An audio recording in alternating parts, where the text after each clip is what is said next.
এখানে দেখুন তারা 31শে ডিসেম্বর রাত থেকে তারা এইসব কি শুরু করেছে। রাজপথের মধ্যে অনেক অস্থিতিশীল কার্যকলাপই কিন্তু হচ্ছে, একদিকে বিএনপি এবং আওয়ামী লীগ, অন্যদিকে কিন্তু আপনারা সবকিছু দেখতে পারবেন, আমরা দেখাবো এক এক করে।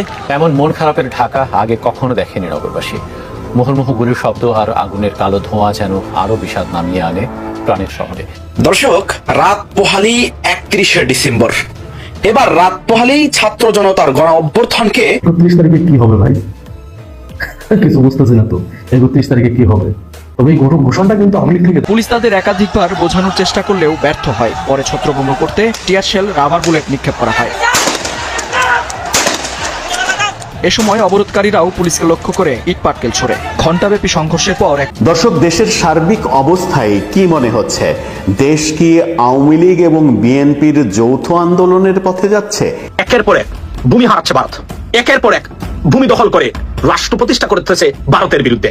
কিন্তু শেষ রক্ষা হয়নি, প্রত্যেকটা দেশ থেকে উৎখাত হয়েছে ভারতের এই চরম ব্যর্থ রাজনৈতিক বা ডিপ্লোম্যাটিক বা সেটার প্রতিক্রিয়ায় ভারতে শুরু হয়েছে তুলপাড়। কিন্তু কিছু করার নেই, কারণ সেই দাদাগিরিটারও একটা সমাপ্তি ঘটতে যাচ্ছে বাংলাদেশে। সাব্বাস, ধর তক্তা মার পেরেক। ক্ষমতা থাকলে এইভাবে দেখাই দিতে হবে, পারি না পারি সাহসের পরিচয় দিতে হবে। এরকম করতে করতে একদিন হয়তো সফলতা চলে আসবে। দর্শক, খুবই আনন্দের খবর, ভালো খবর, অ্যাকশন শুরু হয়ে গেছে। আর এই পরিস্থিতিতে দাঁড়িয়ে ভারতবর্ষ এবার যে পদক্ষেপ নিল তা নিঃসন্দেহে সকলকে চমকে দেওয়ার মতো। শেখ হাসিনা যখন বাংলাদেশের মসনদে ছিলেন, তখন এই ভারতের সরকার এবং শেখ হাসিনা সরকারের মধ্যে একাধিক চুক্তি হয়েছিল। প্রচন্ড বিদ্রোহে 5টি অবিশ্বাস্য স্বপ্ন বাস্তব করবে ছাত্ররা। কি সেই স্বপ্ন, কিভাবে সেটা সম্ভব, এ নিয়েই আজকের পর্যালোচনা। এই বিএনপি আর সেই শহীদ জিয়ার বিএনপি নেই, সকল আদর্শ মরে গেছে। তারপরে গত 16 বছরে বিএনপিটাকে ধ্বংস করে ফেলা হয়েছে ভারত এবং স্বৈরাচারী শেখ হাসিনার পরিকল্পনায়। এই বিএনপি সম্পূর্ণরূপে ধ্বংস হয়ে গেছে। বিএনপির উপরের লেভেলের প্রায় সকল নেতা নেত্রী কিন্তু ভারতের কাছে বিক্রি হয়ে গেছে অথবা আওয়ামী লীগের কাছে বিক্রি হয়ে গেছে। বিএনপি বুঝে গেছে 31শে ডিসেম্বরের পর বিএনপি কঠিন পরিস্থিতিতে পড়বে। আসসালামু আলাইকুম রহমতুল্লাহ, সবাই কেমন আছেন? আশা করি সবাই অনেক অনেক ভালো এবং সুস্থ আছেন। সবাইকে স্বাগতম জানাচ্ছি আমাদের আরেক নতুন ভিডিওতে। প্রতিদিনের মতো আমি আবুল রিয়াদ ফারুকী আবারও চলে আসলাম নতুন একটা ভিডিও নিয়ে। ইতিমধ্যে আপনারা সবাই ভিডিওর টাইটেল এবং থাম্বনেল দেখে বুঝতে পেরেছেন আজকে কি বিষয়টা নিয়ে কথা বলবো। আজকে যে বিষয়টা নিয়ে কথা বলবো খুবই গুরুত্বপূর্ণ একটা বিষয়। দেশের যে বর্তমান রাজনীতির যে চলমান পরিস্থিতি চলতেছে তারই ধারাবাহিকতায় আজকের ভিডিও। এই ভিডিওর শুরুতে আপনারা বেশ কিছু অংশ বিশেষ দেখেছেন, যেগুলো দেখে বুঝতে পেরেছেন আজকের ভিডিওটি কতটুকু গুরুত্বপূর্ণ হতে চলেছে। তাই এই বিষয়টা নিয়ে বেশি বিস্তারিত বলবো না, কারণ বিস্তারিত বলতে গেলে ভিডিওটা অনেক লম্বা হয়ে যাবে। তাই আমরা মূল আলোচনা চলে আসি। তার আগে আপনাকে ছোট্ট একটি অনুরোধ জানিয়ে রাখতে চাই, যারা আমাদের ফারুকী অনলাইন ইউটিউব চ্যানেলটিতে এখনো নতুন আছেন, চ্যানেলটি সাবস্ক্রাইব করে সাথে থাকবেন, যাতে পরবর্তী আপডেট দেওয়ার সাথে সাথে আপনার কাছে নোটিফিকেশন পৌঁছে দেয়। অবশ্যই পাশে থাকা বেল বাটনটি অন করে রাখতে ভুলবেন না। দর্শক, আর বেশি কথা বলাচ্ছি, আমরা একটা ভিডিও প্রোডাক্টের মাধ্যমে বিস্তারিত দেখে আসবো। ভিডিওটা একটু লম্বা হবে, তার আপনাকে অনুরোধ করবো ভিডিও ধৈর্য সহকারে শেষ পর্যন্ত দেখে আপনার মতামত আশা করি কমেন্ট করে জানাতে ভুলবেন না। বাংলাদেশিদের প্রতি, বাংলাদেশিরা যে বাংলাদেশকে কত ভালোবাসে, দেশের স্বাধীনতা, সার্বভৌমত্ব, ইন্টিগ্রিটি রক্ষার জন্য প্রতিটা মানুষ কিন্তু তার জীবন দিতে প্রস্তুত। আর আমাদের সশস্ত্র বাহিনী অনেক শক্তিশালী হয়ে যাচ্ছে। ডক্টর মোহাম্মদ ইউনূস এখন সবচেয়ে বেশি গুরুত্ব দিয়েছেন আমাদের প্রতিরক্ষা ব্যবস্থার উপরে। উনি ড্রোন কিনেছেন, চীন থেকে বিমান আসতে, যুদ্ধ বিমান আসবে। উনি পাকিস্তান থেকে আমরা মিসাইল তৈরির যে কারখানা সেটা স্থাপন করব। তারপরে অনেক সামরিক উপকরণ চলে আসবে। বাংলাদেশ এই দক্ষিণ পূর্ব এশিয়ার মধ্যে একটি শক্তিশালী রাষ্ট্র হবে। আর আমি এখানে একটি কথা বলে রাখি, এদেরকে পূর্ণ সামরিক ট্রেনিং দিতে হবে, যেটা আগে পাকিস্তানে হলে ইউটিসি ছিল, এখন এটা ন্যাশনাল ক্যাডেট কোর। এদেরকে এইভাবে আমরা এমনভাবে গড়ে তুলব। ইসরায়েলের জনসংখ্যা মাত্র 90 লক্ষ, অথচ সারা মুসলিম বিশ্ব তার ভয়ে কম্পমান। আমরা বাংলাদেশকে যদি ইসরায়েলের মতো করে শক্তিশালী ছোট্ট একটি দেশে, গ্রেটার ময়মনসিংহের সমান একটা দেশ, এই দেশকে আমরা, অথচ বাংলাদেশে 18 কোটি লোক, তার মধ্যে বেশিরভাগ লোকই দেশকে ভালোবাসে, কিছু লোক ছাড়া, আওয়ামী ঘরানার লোকজন ছাড়া, যারা দেশকে ভালোবাসে না। আমরা যদি এই 18 বছর থেকে শুরু করে 40 বা 45 বছর বয়স সবাইকে সামরিক ট্রেনিং দিয়ে রাখি, আমরা যদি আমাদের দেশকে ঠিক ইসরায়েলের মতো করে ছোট দেশ হলে শক্তিশালী করতে পারি। আকারে ছোট কিন্তু জনসংখ্যার দিক দিয়ে কিন্তু বিশ্বের অন্যতম একটি প্রধান দেশ। তো মিঠুন চক্রবর্তী কি বলতে চান যে ভারতের আমাদেরকে কোনো গুরুত্বই দিবে না? আমরা যে কত শক্তিশালী হয়ে যাচ্ছি, 2025 2030-এর মধ্যে বিশ্ব তাকিয়ে দেখবে যে বাংলাদেশ সব দিক দিয়ে, সামরিক দিক দিয়ে সবচেয়ে শক্তিশালী দেশ হয়ে যাচ্ছে। ভারত থেকে পণ্য আমদানি নিষিদ্ধ হচ্ছে। দাদা বাবুরা বাবাকে বলে না যে পাঠাবো না, হ্যান করবো না, পাঠাইতে হবে না, আমরা নিষিদ্ধ করতেছি, ওয়েট করো, দেখেন আপনার বাংলাদেশ সুন্দরভাবে চলতেছিল, শেখ হাসিনার সময় হুট করে ডিমের দাম বেড়ে গেল। সারা বাংলাদেশের ডিম নেই। ডিম কি সত্যিই ছিল না? ডিম বাংলাদেশের ছিল, কিন্তু এটাকে অভাব দেখানো হয়েছিল কি জন্য? ইন্ডিয়াকে বাংলাদেশে ঢোকানোর জন্য। সিন্ডিকেট করে বাংলাদেশে ডিমের চাহিদা বোঝানো হয়েছে, ডিম নাই, এটা বোঝায় কি করছে? ইন্ডিয়াকে বাংলাদেশে ঢোকাই দিচ্ছে ব্যবসা করার জন্য। ইন্ডিয়া সুযোগ পেয়ে গেছে। প্রতিটা জায়গাতে এইভাবে ইন্ডিয়াকে সুযোগ করে দেওয়া হয়েছে। আপনারা যদি চিন্তা করেন, সবকিছু নর্মাল ভাবে চলতেছে, হুট করে একটা জিনিসের দাম যদি 2 টাকাও বেড়ে যায়, 2 টাকা যদি বেড়ে যায়, ওই জিনিসের যদি চাহিদা প্রতিদিন, আমরা তো 18 কোটি জনগণের একটা দেশ, 18 থেকে 20 কোটি, ওই জিনিসের চাহিদা যদি প্রতিদিন 5 কোটি হয়, ধরেন দিনের চাহিদা ধরেন 5 কোটি সাপোজ, দিন যদি প্রতিদিন 5 কোটি দিন লাগে, তাহলে যদি প্রতিটা দিন থেকে যদি 2 টাকা করে বের হয়ে যায়, 10 কোটি টাকা চলে গেছে। কিন্তু এই সুযোগটা কে দিয়েছিল?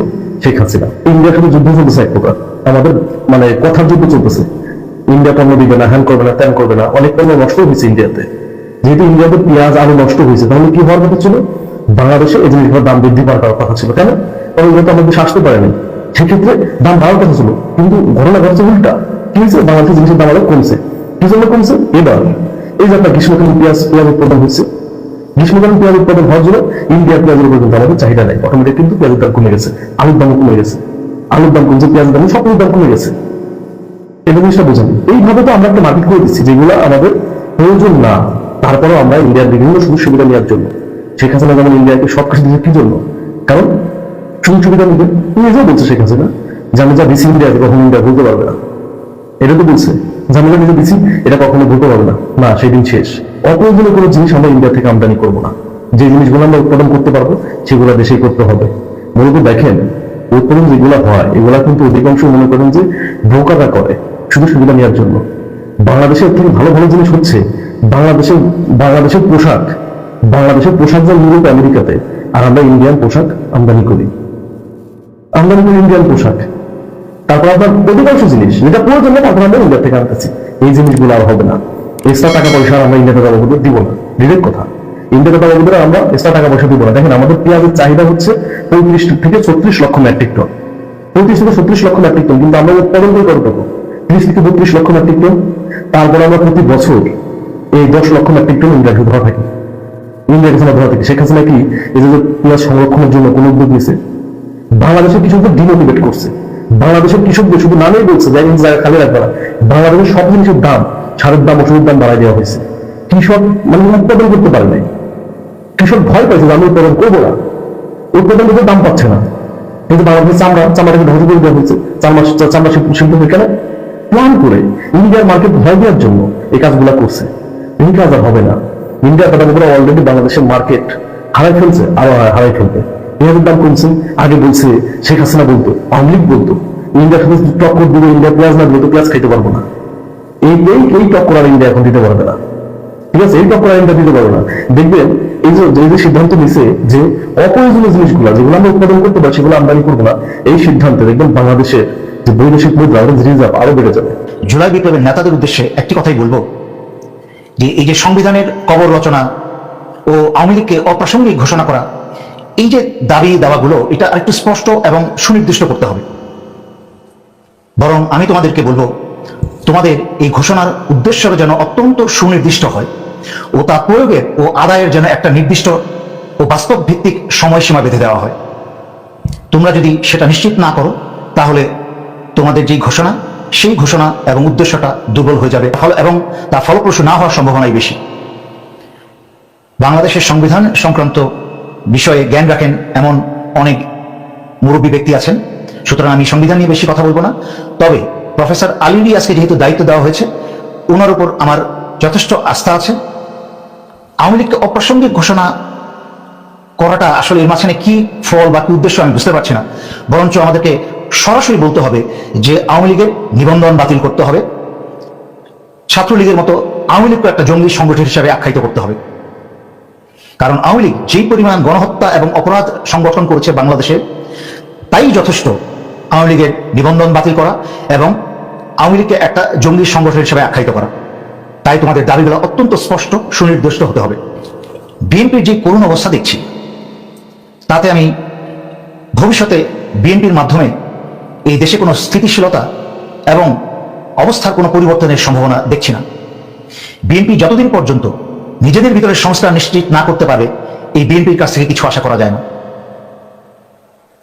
এই বিএনপি আর সেই শহীদ জিয়ার বিএনপি নেই, সকল আদর্শ মরে গেছে। তারপরে গত 16 বছরে এই বিএনপিটাকে ধ্বংস করে ফেলা হয়েছে ভারত এবং স্বৈরাচারী শেখ হাসিনার পরিকল্পনায়। এই বিএনপি সম্পূর্ণরূপে ধ্বংস হয়ে গেছে। বিএনপির উপরের লেভেলের প্রায় সকল নেতা, সবাই না হলেও প্রায় সকল নেতা নেত্রী কিন্তু ভারতের কাছে বিক্রি হয়ে গেছে অথবা আওয়ামী লীগের কাছে বিক্রি হয়ে গেছে। ভারত আওয়ামী লীগ একই কথা, তাদের পকেটে বিক্রি হয়ে গেছে। আর স্বৈরাচারী শেখ হাসিনা পালানোর পরে এই বিএনপি আওয়ামী লীগের হাতে, দেশে থাকা লোকজনের, আওয়ামী লোক সন্ত্রাসীদের কাছে যত টাকা পয়সা আছে, এই টাকা পয়সাগুলো আদায়ের জন্য তাদেরকে আওয়ামী লীগের ব্যক্তিবর্গকেই পুনর্বাসন করার চেষ্টা করে চলেছে বিএনপি। একই সাথে সারা দেশে চাঁদাবাজি এবং অন্যান্য অপরাধে জড়িয়ে পড়েছে বিএনপি। বিএনপির কেন্দ্রীয় নেতৃত্বের কোনো নিয়ন্ত্রণ বিএনপির উপরে নেই। তাই আমি ছাত্রদের উদ্দেশ্যে বলবো, বাংলাদেশের স্বাধীনতা সার্বভৌমত্ব নিশ্চয়তার জন্য বাংলাদেশে নতুন রাজনৈতিক দল গঠন অত্যন্ত প্রয়োজনীয় হয়ে উঠেছে। তাই তোমাদেরকে নতুন রাজনৈতিক দল গঠন করতে হবে।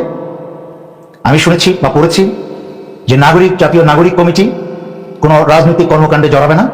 তারা যেই সরকারি আসুক না কেন তাদেরকে জবাবদিহি করতে বাধ্য করবে, যা আমার খুব ভালো লেগেছে এবং তাকে আমি সমর্থন করি। তোমাদের বিশাল ভূমিকা রাখার এখানে সুযোগ আছে, তাই তোমরা সেই ভূমিকা রেখে যাও। পাশাপাশি তোমরা বাংলাদেশে একটা শক্তিশালী রাজনৈতিক দল গড়ে তোলো, কারণ একটা শক্তিশালী রাজনৈতিক দল গড়ে না উঠলে ভবিষ্যতে নির্বাচনে একটা রাজনৈতিক ভারসাম্য রক্ষা করা কঠিন হবে। আর যখনই রাজনৈতিক ভারসাম্য না থাকবে, তখনই কিন্তু আবার একটা স্বৈরাচার তৈরি হবে। জামাতের সংগঠন শক্তিশালী, কিন্তু জামাতের সেই নেতৃত্ব আর নেই। জামাতের নেতৃত্বকে ভারত হাসিনার মাধ্যমে বহু আগেই ফাঁসি দিয়ে ধ্বংস করে দিয়েছে। এই বিপ্লবটাকে আসিফ নজরুলরা মেরে ফেলেছে, বহু আগে হাইজাক করে নিয়েছে, যা বহুবার ব্যাখ্যা করেছি। কিন্তু এখনো সময় আছে এই বিপ্লব এবং এই দেশের স্বাধীনতা, সার্বভৌমত্ব এবং জনতার স্বার্থে, নিপীড়িত জনগণের স্বার্থে এই বিপ্লবকে আবার রক্ষা করা এবং শক্তিশালী হয়ে দাঁড় করিয়ে তোলা। একটা শুভ সংবাদ দিচ্ছি, আমাদের কিংবদন্তির নায়ক, বহু অপপ্রচারের শিকার বীর মুক্তিযোদ্ধা ও একজন বীর বিপ্লবী নেতা, যিনি আজ প্রায় বহু বছর হলো, সেই 1976 সাল থেকে যিনি বিদেশে অবস্থানরত, তিনি দেশে ফিরছেন। দেশের ভেতরেও কাজ হচ্ছে, বাইরেও কাজ হচ্ছে তাকে বাংলাদেশে ফিরিয়ে আনার জন্য। মেজর ডালিম কিন্তু 15ই আগস্টের, যাদের বয়স এখন 60-এর দশকে, তারা নিশ্চয় তাদের মনে আছে, আমি মেজর ডালিম বলছি। দেশে একটা সামরিক অভ্যুত্থান হয়েছে, খন্দকার মোশতাক আহমদ রাষ্ট্রপতির পদ গ্রহণ করেছেন এবং শেখ মুজিবুরকে উৎখাত করা হয়েছে, হত্যা করা হয়েছে, এ কথা বোধহয় বলেছিলেন, আবছা মনে পড়ছে আমার। যাই হোক, ঘটনা যেটা ঘটেছিল সেটাই উনি বলেছেন। তারপরে আপনারা জানেন তাকে কি ন্যাক্কারজনক পরিস্থিতি সৃষ্টি করে শেখ মুজিবুর রহমান তাকে চাকরিচ্যুত করলেন। শুধু তাকে না, আরেকজন বীর মুক্তিযোদ্ধা মেজর নূর, যিনি টরন্টোতেই আছেন, তাকেও চাকরিচ্যুত করা হয়েছে। এই শরীফুল হক ডালিম একজন কিংবদন্তি। তিনি 1965 সালেও পাকিস্তানের পক্ষে যুদ্ধ করেছিলেন এবং বীরত্বের সঙ্গে যুদ্ধ করেছিলেন, এবং বাংলাদেশের স্বাধীনতা যুদ্ধের আগে তিনি পাকিস্তান থেকে পালিয়ে আফগানিস্তান হয়ে ভারতে এসে মুক্তিযুদ্ধে যোগ দেন এবং তিনি অলৌকিকভাবে প্রাণে বেঁচে যান। তার এই ডান দিকের পুরো বুক মেশিন গানের গুলিতে ঝাঁঝরা হয়ে গিয়েছে। তিনি কিন্তু একজন বীর উত্তম। এই যে বীর উত্তমদের যে নাম আমরা শুনি, যারা যুদ্ধে আহত হয়েছিলেন, তাদের একটা বিরাট অংশ কিন্তু এই 1975-এর অগাস্ট বিপ্লবের বীর সেনানী, নেতৃত্ব দানকারী। মানে কর্নেল ফারুক বলেন, রাশেদ চৌধুরী বলেন, মেজর ডালিম বলেন, এরা সবাই বীর মুক্তিযোদ্ধা। এদেরকে ঢালাওভাবে পাকিস্তানপন্থী বলে অপপ্রচার করে মুজিব হত্যার জন্য দায়ী করে ফাঁসি দেওয়া হয়েছে। সৌভাগ্যবশত মেজর ডালিম বেঁচে আছেন, যেটা আমাদের জন্য একটা অনুপ্রেরণার ব্যাপার। তিনি আসবেন, তিনি আসছেন এবং তিনি দেশে একটা প্রকৃত বিপ্লবী সরকার গঠন করবেন। তার চাওয়া পাওয়ার কিছু নেই। তিনি আমার চেয়ে বছর 4-5 বছরের বড়, 3-4 বছরের বড়। আমি 1960-এর দশক থেকে চিনি। খুবই একজন ধনাঢ্য পরিবারের আরামায়েশে বড় হওয়া একজন মানুষ। মালিবাগ শান্তিনগরের প্রায় অর্ধেক সম্পত্তি ওনাদের ছিল। তো যাই হোক, তাকে দেশ ত্যাগ করানো হয়েছে। তার ছোট ভাই আমার বন্ধু স্বপন, কামরুল হক স্বপন, তাকেও হাসিনা জেলে দিয়েছে, মারধর করেছে, অত্যাচার করেছে। কিন্তু দিন শেষে আমরা দেখলাম কি, হাসিনাকে চলে যেতে হলো।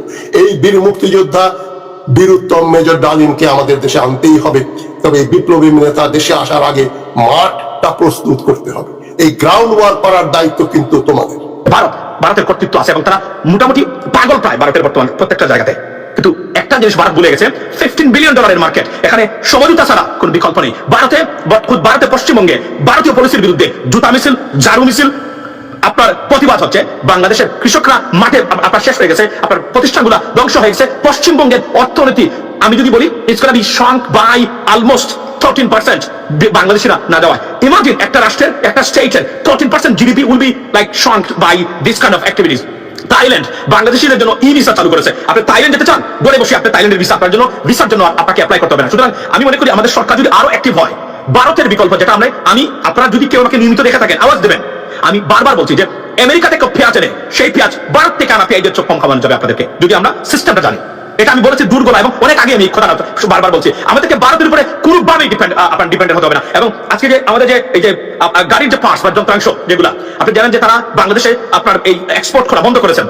এই জন্য আমি এটা একটা it's like don't be worried about it, it's a wake up call for Bangladeshi. For example, কিভাবে আপনি বুঝতে হবে কোনো বিষয়ে ভারতের উপর ডিপেন্ড করে বা নির্ভর করে আপনি চলতে পারবেন না বাংলাদেশ হিসাবে। এটা আমাদের রাজনীতিবিদ, কর্তৃত্ববাদী বা বর্তমানে যারা দায়িত্বে আছেন, সরকারে আছেন, বোঝার চেষ্টা করবেন। ভারতের উপরে কোনো বিষয় যদি আপনি ডিপেন্ড করে রাষ্ট্র পরিচালনা করতে চান, যে কোনো সময় আপনি কলাপ করবেন ওই সেক্টরটা, ওই খাতটা। সুতরাং এটা ওয়েক আপ কল। এবং আমাদের পলিটিশিয়ানরা আগামীতে যারা রাষ্ট্র ক্ষমতায় যাবেন, জানি না কে যাবে, যে অবস্থা চলছে বর্তমানে, I am watching very closely the political dimension in our country. এবং বিএনপি জামায়াত ইসলামীর ভিতরে যে দ্বন্দ্ব এবং বর্তমানে যে বিভাজন তৈরি হয়েছে, বিভীষিকাময় অবস্থার মধ্য দিয়ে যাচ্ছে মনে হচ্ছে। সুতরাং I am watching it, I have something to say about it, and I would do that, ladies and gentleman, maybe later, because আমার সময় নাই। এর জন্য আমি এই বিষয়টা এখন আনতে পারতেছি না। এবং এই যে বর্তমানে দেখেন ভারতের, অর্থাৎ প্রত্যেকটা জায়গা ভারতের পরাজয়, ভারতের পলিসি এতটা ডিজাস্টারিয়াস। যে ঘোষণাটা গতকালকে থেকে দেখছি যে জুলাই বিপ্লবের ঘোষণা, এই ঘোষণাটা মোটামুটি আওয়ামী লীগের রাজনীতিকে বাংলাদেশ থেকে চিরতরে উচ্ছেদ করার জন্য অথবা উৎখাত করার জন্য। আবার কেউ কেউ বলছেন যে না, নিজেদের ভবিষ্যৎ নিরাপত্তাকে নিশ্চিত করতেই সমন্বয়কদের এমন আয়োজন। তবে সমন্বয়করা বলছেন নিজেদের নিরাপত্তা না, আমরা এটা বাংলাদেশের গণমানুষের জন্য করছি। তবে প্রশ্ন হচ্ছে তাদের এই বিষয়টাকে আসলে রাজনৈতিক দলগুলো অথবা সরকার কি সমর্থন দেবে কিনা, কারণ এটা একটা বিশাল একটা ফ্যাক্ট হয়ে দাঁড়ানোর সম্ভাবনা আছে। কারণ এই টোটাল ইস্যুটার মূল ইস্যু হচ্ছে সংবিধান যেটা আছে 1972 সালে, মানে বাংলাদেশের বর্তমান যে চলমান সংবিধান আছে, এই সংবিধানকে উৎখাত করাই অপরপক্ষে আপনার এই আন্দোলনের একটা প্রধান ইস্যু হিসাবেই কেউ কেউ মনে করছেন। এখন যদি বিষয়টা এমনই হয়, তাহলে সংবিধান পরিবর্তনে বিএনপির যে অনর অবস্থান, ছাত্রদের এই আহ্বান, তারা ঘোষণাপত্র পাঠ করতে পারবে, কিন্তু এটাকে রাষ্ট্র মেনে নেবে কিনা, অন্যান্য রাজনৈতিক দলগুলো মেনে নেবে কিনা, এটা একটা সাংঘর্ষিক অবস্থান আসতে পারে। দর্শক, 31শে ডিসেম্বরকে ঘিরে যে ধোঁয়াশা উঠেছে সেটা আজকে মোটামুটি ক্লিয়ার হিসেবে অনেকটা সামনে এসেছে যে এই ঘোষণাপত্রে আসলে কি থাকতে পারে। তো বলা হচ্ছে যে আপনার দলটির মুখপাত্র যিনি আছেন উমামা ফাতেমা, তিনি বলছেন শেখ হাসিনার আমল থেকে কেন জুলাই বিপ্লবের রূপ নিল, মানে শেখ হাসিনার আমলটা কেন জুলাই বিপ্লবের রূপ নিল, কিভাবে নিল, 9 দফা থেকে কিভাবে 1 দফা আমাদের আসতে হলো, ছাত্র জনতার আকাঙ্ক্ষা কিরূপ ছিল, এইসব বিষয় নিয়ে জুলাই বিপ্লবের ঘোষণা দেবে বৈষম্য বিরোধী ছাত্র আন্দোলন। তো একজন সংগঠক ফারদিন হাসান, তিনি বলছেন জুলাই বিপ্লবের ঘোষণার প্রয়োজনীয়তা এবং এই ঘোষণায় কোন কোন বিষয় থাকতে পারে ধারণা দিয়েছেন। তাদের বক্তব্য হচ্ছে আমার, আপনার এবং আমাদের সবার অস্তিত্ব বাঁচাতে এই ঘোষণা লাগবে। তো কি অস্তিত্ব বাঁচাতে চায়? যে এই বিপ্লবকে সত্যিকার অর্থে বিপ্লবের রূপ দিতে এই প্রোক্লেমেশন অথবা এই ঘোষণাপত্রের দরকার ছিল। আর তাদের বক্তব্য এই কাজটা হওয়ার দরকার ছিল 5ই আগস্ট। আপনি যদি হাসনাত আব্দুল্লাহর বক্তব্য শোনেন, তার বক্তব্য হচ্ছে এই মুজিববাদী যে সংবিধান, এটাকে উপরে ফেলতে হবে। তো মুজিববাদী সংবিধান বলতে বর্তমান বাংলাদেশের যে প্রচলিত সংবিধান আছে বা যে সংবিধানের উপরে বাংলাদেশ দাঁড়িয়ে আছে, সেই সংবিধানটাকে তারা আপনার বাতিল করতে চায়। তো এটা তো তাদের বক্তব্য, কিন্তু বিষয়টা তো তাদের সিদ্ধান্তের উপরে না, এটা আদালতের একটা সিদ্ধান্ত থাকতে পারে, পাশাপাশি সরকারের সিদ্ধান্ত থাকতে পারে। এখন ছাত্ররা এটা আহ্বান জানাচ্ছে, তবে প্রেক্ষাপটটা ভিন্ন। সেই 5ই আগস্টের প্রেক্ষাপটে যেটা ঘটানো সম্ভব হয়েছে, এখনকার আইসা এই প্রেক্ষাপটটাতে বিএনপির অবস্থানটা কি হবে, বা জামাত ইসলামের অবস্থান কি হবে, অন্যান্য রাজনৈতিক দলগুলোর অবস্থান কি হবে। বলা হচ্ছে যে দেরিতে হলেও এটা যে হচ্ছে এটা স্বস্তির খবর। তাদের বক্তব্য যে এখন আপনাদের অনেকের মনে প্রশ্ন, আসলে এটা আসলে কি, মানে প্রোক্লামেশন জিনিসটা কি। আপনার এটা মূলত নতুন রাজনৈতিক বন্দোবস্তের আক্ষরিক অর্থে ঘোষণা। এখন নতুন রাজনৈতিক বন্দোবস্তের কথাটা আমরা ডক্টর ইউনূসের কাছ থেকেও শুনি, মাহফুজের কাছ থেকেও শুনি, সম্ভবত ওই জিনিসটাই। তো এই ঘোষণাটি ঠিক কি করে, এই যে ধরেন এই সরকার, এটা তো সংবিধান অনুযায়ী অবৈধ। প্রোক্লেমেশন সেই সংবিধানকে সরাসরি চ্যালেঞ্জ করে এবং সংবিধানকে প্রোক্লেমেশনের আলোকে ব্যাখ্যা এবং সংশোধন করতে বাধ্য করে। যে স্টেট সিস্টেম আমাকে বা আপনাকে এখন পর্যন্ত নিয়মতান্ত্রিকভাবে ফাঁসির আসামি বানিয়ে রেখেছে, সেই স্টেট সিস্টেমকে খারিজ করে দেয়। এই যে আমাদের নিত্যদিনের অভিযোগ থাকে যে এটা কেন এভাবে হচ্ছে না, ওইটা কেন ওইভাবে হচ্ছে না, এইসব হিসাব নিকাশ বদলানোর জন্যই এই প্রোক্লেমেশন জরুরি। রাষ্ট্রযন্ত্রের যেসব বস্তাপচা নিয়মের কারণে সব কাজ পিছিয়ে যা তা ছড়ে ফেলে জুলাইয়ের আলোকে নতুন রাষ্ট্র কাঠামো তৈরির ভিত্তি হবে এই প্রোক্লেমেশন। যে নতুন বাংলাদেশের স্বপ্ন এই দেশের মানুষ দেখছে তা বাস্তবায়ন হবে, এবং এরই মাধ্যমে এই কাজটাও হওয়া উচিত ছিল 5ই আগস্ট, কিন্তু 5 মাস পরে হলেও বিষয়টি তা হচ্ছে।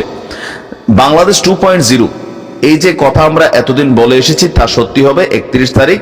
আমি থাকবো সেদিন শহীদ মিনারে মুজিববাদের কবর রচনা করতে, আপনারা থাকবেন। তো মোটা দাগে বুঝতেই পারছেন যে এখানে শতভাগ যেটা নিশ্চিতকরণ করা হচ্ছে, আওয়ামী লীগের রাজনীতি, আওয়ামী লীগকে বাংলাদেশে ফিরে আসতে দেওয়ার সকল রাস্তা বন্ধ করতে চাচ্ছে এই ছাত্ররা। তো আমরা কমেন্ট সেকশনে দেখছিলাম অনেকেই এখানে যারা আওয়ামী লীগ পন্থী আছেন, আবার আওয়ামী লীগের বিপরীত আছেন, নানা রকম মন্তব্য। ওই কারো কারোর মন্তব্য যে তোমাদের ভবিষ্যৎকে সেভ করার জন্য, কারণ আওয়ামী লীগ কখনো ক্ষমতায় আসলে এই বৈষম্য বিরোধী ছাত্র আন্দোলনের যারা সমন্বয়ক আছে, সহ সমন্বয়ক আছে, এদের প্রত্যেককেই মাসুল দিতে হবে কঠিনভাবে, এটা কিন্তু 100% নিশ্চিত। এখন বিএনপি আওয়ামী লীগের সাথে ওই রকম হার্ডওয়েতে যাবে না, জামাতও হার্ডওয়েতে যাবে না, তাহলে যেতে হবে কাদের, এই বৈষম্য বিরোধী ছাত্র আন্দোলনের বা বর্তমানের যে অন্তর্বর্তী সরকার আছেন তাদেরকে। এর পাশাপাশি যে সংবিধান নিয়ে নানান প্রশ্ন রয়েছে, যে 72-এর সংবিধান নিয়ে অনেক বক্তব্য এই ছাত্ররা দিয়েছে। এখন মূল কথা হচ্ছে তাদের এই ঘোষণাপত্র আইনি দৃষ্টিতে কি, আইনি দৃষ্টিতে তাদের এই ঘোষণাপত্রের কোনো ভ্যালু নাই। এটাকে ভ্যালু দিতে গেলে রাষ্ট্রকে বা আদালতের মাধ্যমে এই সংবিধান পরিবর্তনের জন্য একটা নতুন ঘোষণা আসতে হবে।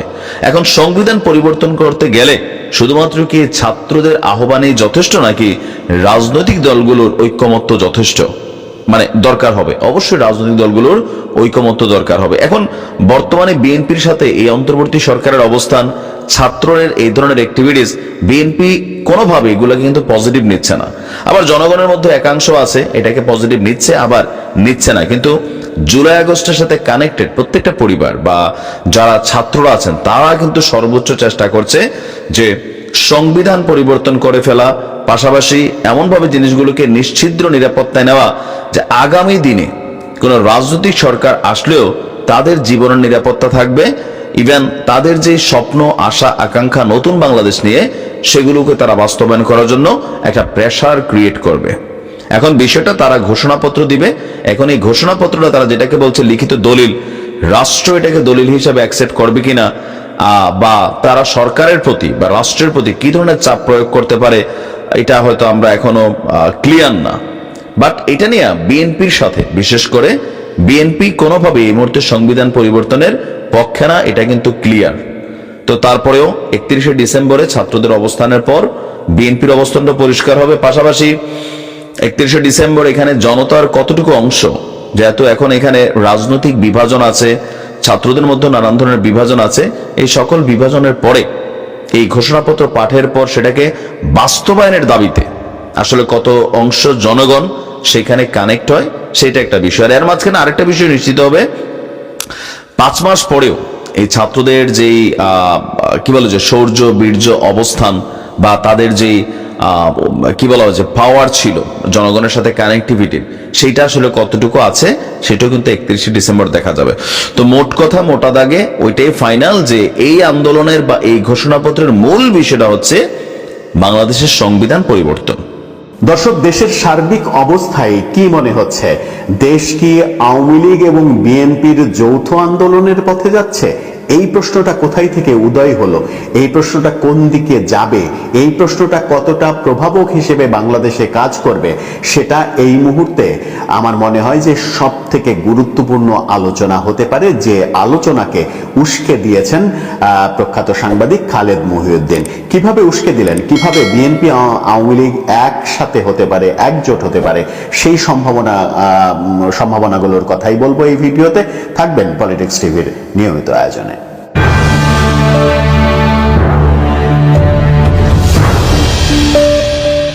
বলছিলাম যে বর্তমান প্রেক্ষাপটে যদি এমন ঘটে যে বিএনপি এবং আওয়ামী লীগ একসঙ্গে যৌথ আন্দোলনে গিয়েছে ইউনূস সরকারের বিপক্ষে, তাতে কি খুব বেশি অবাক হওয়ার কিছু থাকবে?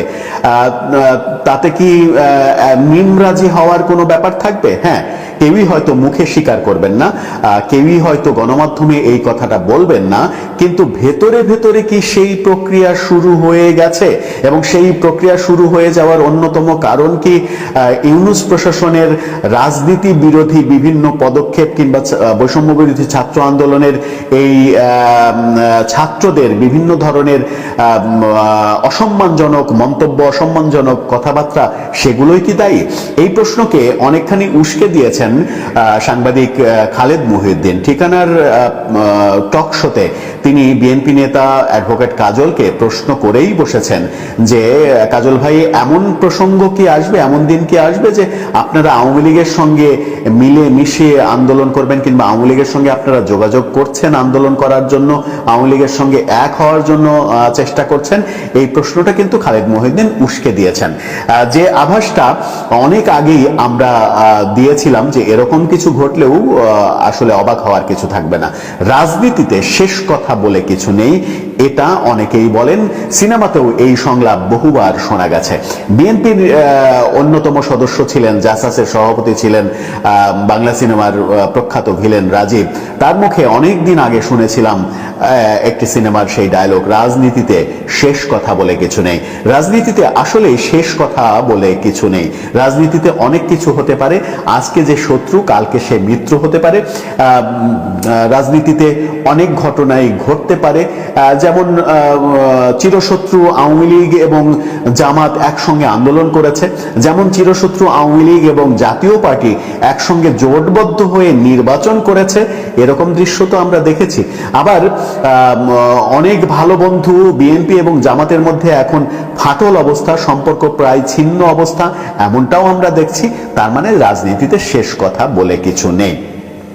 কেন এই প্রশ্নের উদ্ভব হলো? এই প্রশ্নের উদ্ভব হলো এই কারণে, যখন বলা হচ্ছে যে নতুন রাজনৈতিক দল গঠন করা হবে, নতুন রাজনৈতিক দল গঠনের আগে কোনো নির্বাচন করা দেয়া হবে না, এমনটাই মনোভাব।